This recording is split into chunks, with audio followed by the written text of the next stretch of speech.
IAPB अर्थात जागतिक अंधत्व निवारण संस्थेमार्फत नेपाळच्या काठमांडूत 2030 इनसाइट परिषदेचं आयोजन करण्यात आलंय। नेपाळचे पंतप्रधान KP शर्मा ओली यांच्या हस्ते या परिषदेचं उद्घाटन झालं। या परिषदेत बदलापूरच्या विजन फ्रेंड साकीब गोरे या सेवाभावी संस्थेनं सादर केलेला 33 रुपयातील देवाभाऊ चष्मा चर्चेचा विषय ठरलाय।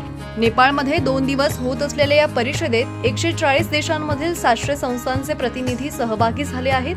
जागतिक अंधत्व निवारणासाठी सर्व देशांनी एकत्र येऊन एक व्यापक कार्यक्रम हाती घ्यावा या उद्देशानं WHOच्या मार्गदर्शनाखाली IAPB मार्फत 2030 इनसाइट ही मोहीम हाती घेण्यात आली आहे। नेपाळचे पंतप्रधान KP शर्मा ओली यांनी या परिषदेला उपस्थिती लावली। तसंच अंधत्व निवारणासाठी सर्व देशांनी एकमेकांच्या खांद्याला खांदा लावून काम करण्याची अपेक्षा व्यक्त केली आहे। या परिषदेत बदलापुरातील विजन फ्रेंड गोरे या संस्थेनं $0.38 म्हणजेच अवघ्या 33 रुपयांपासून 260 रुपयांपर्यंतचे देवाभाऊ सिरीजचे चष्मे सादर केले।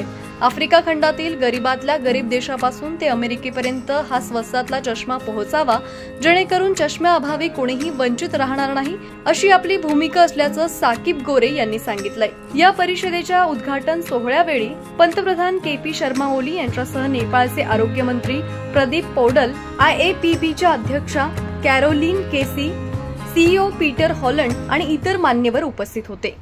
With attention and resources being pulled in every direction, we are conscious that efforts need to be reduced in order that we don't lose this golden opportunity to develop this agenda and ensure eye health remain a priority. Nepal is committed to being part of this journey. We will contribute our experiences, our partnerships and our political will to support the success of this global movement. Digital बातमीदारीच्या युगात अल्पावधीतच नावारूपाला आलेल्या आणि लाखो प्रेक्षकांच्या पसंतीस उतरलेल्या एकमत न्यूज चॅनलला Instagram आणि Facebookवर फॉलो करा। YouTubeवर सबस्क्राइब करा।